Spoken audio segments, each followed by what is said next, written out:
It was the best for us because we got to work on us. It's been a long time since we could just go and for one entire practice fix some things and tweak some things, and because you have to get ready for the next game. But we were able to do scouting report yesterday, but then go on the floor and just work on some defensive stuff, and I just thought it was a good practice.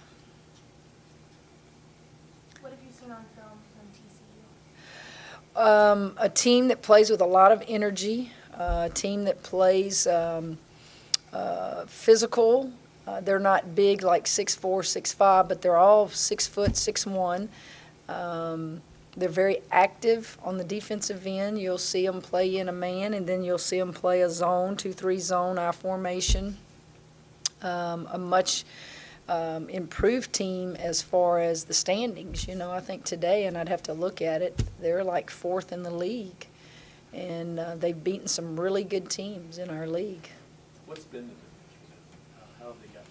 Well, I think it's just probably continuity. The coach has her recruits in there. She's been there a while now, and they're doing things that she's asked them to do, and they just seem to be very comfortable. Seems like they force a lot of turnovers. I think they're averaging about 8 steals a game as well. So that's something you just got to, make sure the girls keep control of the ball. Well, that goes back to my original comment about they're very, very play with a lot of energy and enthusiasm, and they do in both the man and the zone. And I just see a very confident team. I see a team that just plays hard, start to finish, and they're much more confident now, probably because they're comfortable with the system, but also because they've beaten teams that they hadn't beaten in a while. And when you have success, it just kind of snowballs.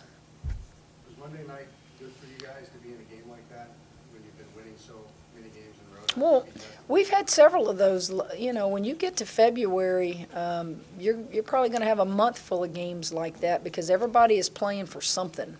You're either playing to get in the tournament, you're playing to get a good seed in the tournament, you're playing to win a championship.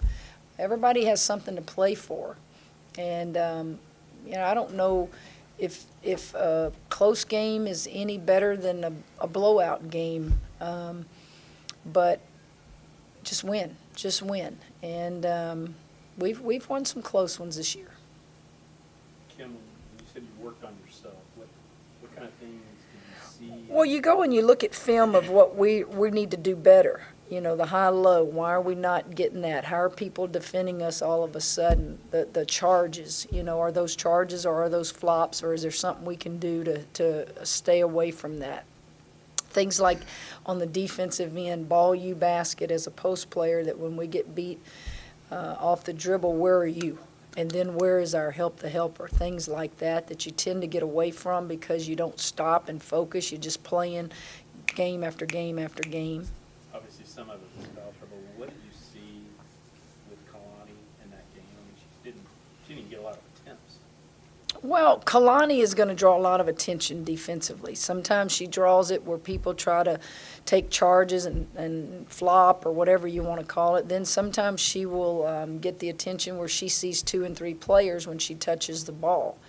And so you just stay with her and, put her in a position to not get in foul trouble. But then if it's a bad call, how do you correct that? You don't. You just tell her it's tough luck. But if it's something you can say, okay, instead of going to post on that side, let's go post over here where you turn in a different angle and you're not getting that kind of call against you. Maybe bring you high some. Just things like that. Lauren, you guys have won the rebounding battle. I think 58 the last 60 games. How important is that to win the last era? I think it's really important. Me and Kalani are in there battling, and we get a lot of help from our guards getting the long rebounds. Lauren, go ahead.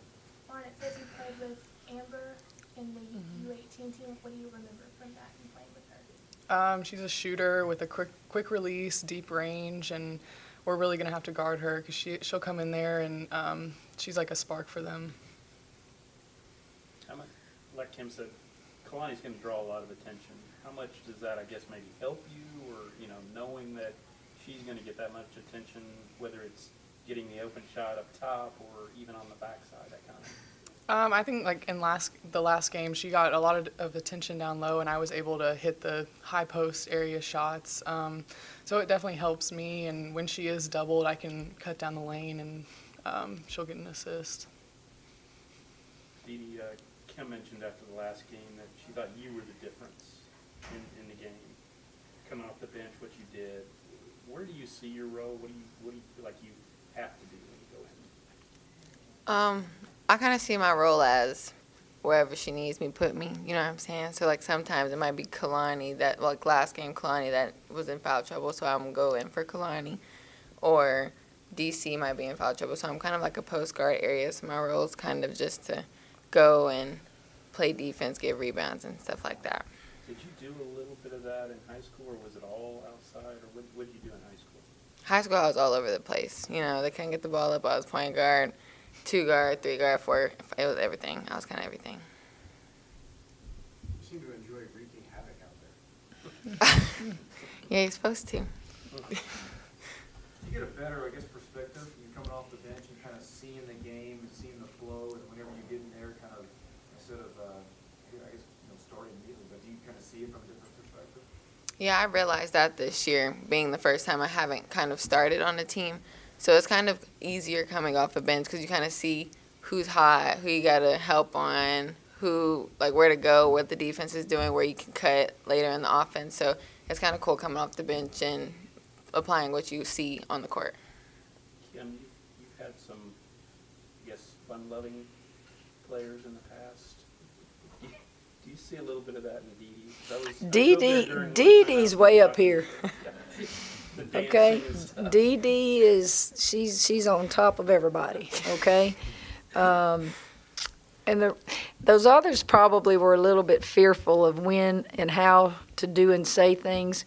Dee Dee's got it down pat. She knows timing is everything in life, and you can be silly, and that annoys you, or you can be fun-loving but get the job done, pay attention to scouting reports. If I ask you a question, you know everything. Those kind of things allow you to be fun and happy when I look and go, that kid gets it. She knows everything we just presented to the team. So she is, she's a character now. She can make you laugh when you really don't, you're not supposed to laugh at that moment. Kim, was it the game Monday when y'all had 26 assists on 30 made baskets? I think it was. Is that right? That's amazing. What does that say to you? Well, really, this team does that a lot. It may not show up in the statistics, but they will share the basketball. Sometimes they'll share it too much. You know, they'll go past that foul line, and you need to go past that foul line to think first score and pass second, and they'll go and, try to see which one can make the fancier pass. I'm not surprised. And then our bigs pass the ball really well. They pass it to each other well in our offense, but they also pass it well for bigs. They have a feel for, who's open, and sometimes Kalani will pass out for the 3 when I want her to just take it to the rim and get a layup. I think if you look at our team, it's kind of their mentality. You can just see how they play and how, they share a lot of things together. They share their happiness together. They chest bump and are happy when another kid does something. They sprint to help a teammate off the floor. Those things you don't teach. I mean, you can teach them how to help a teammate up, but sometimes you'll see 1 or 2 dragging, and you can tell they're just thinking about the last mistake they made instead of being happy for a teammate. You only have, 8 or 9 in uniform, so you're going to stand out if you don't join in and be a good teammate. Update on Natalie? Just still evaluating her. I may take her to another doctor and, just trying to give her options. But she heard it. I did ask. She heard it in the Texas game. It's been a while back. Was that about a couple weeks? But she played great after that. West Virginia and So has it just been hurting worse lately, or? well, yeah, she got worse. She kept falling on it in the games. So she's got some issues going on there. But before you shut her down or do anything, you want to make sure, give it time to see if it feels better, X-ray it, MRI it, see all the damage that's going on, and and make a good decision. So hopefully we'll know something soon. How do you like Juicy in that? Well, Juicy did extremely well at Texas Tech. She hit that first shot, and you could just see her confidence soar. But, you know, we're playing teams these last 6 games that are probably on paper and on production better than Texas Tech. So let's see how she does in some of the games where they're more talented and those teams are doing better. But if not, you know, Dee Dee can start. Morris certainly can start, and I move Christie to the off guard. Moon, you know, we've got enough depth at the guard spot, but you give Juicy the first shot at it because she's been in the system longer. Coach, you mentioned in your national championship titles how close-knit the team was, very close bond and everything. You've also mentioned this season how close this group of girls, you know, are. I mean, do they remind you of those teams in the past, or have you talked at anything that they have? You know, each team is different, but I think the 2005 team, this team reminds me more of that team. They were a 2 seed and beat 3 number 1 seeds and got on a roll, and everybody was doing their part. But those kids loved each other. Those kids still love each other. You know, they still, you know, are friends. I think this team has those types of characteristics. I do. So I can't tell you that I think they'll win a national championship or they'll be a 2 seed. I can't predict that. They can predict that for you because they're in control of it. But we're good, and I know that they'll battle. Every time you tip it off, they're going to battle. And let's just see what happens these last 6 games and see what happens in the playoffs, and let's enjoy it.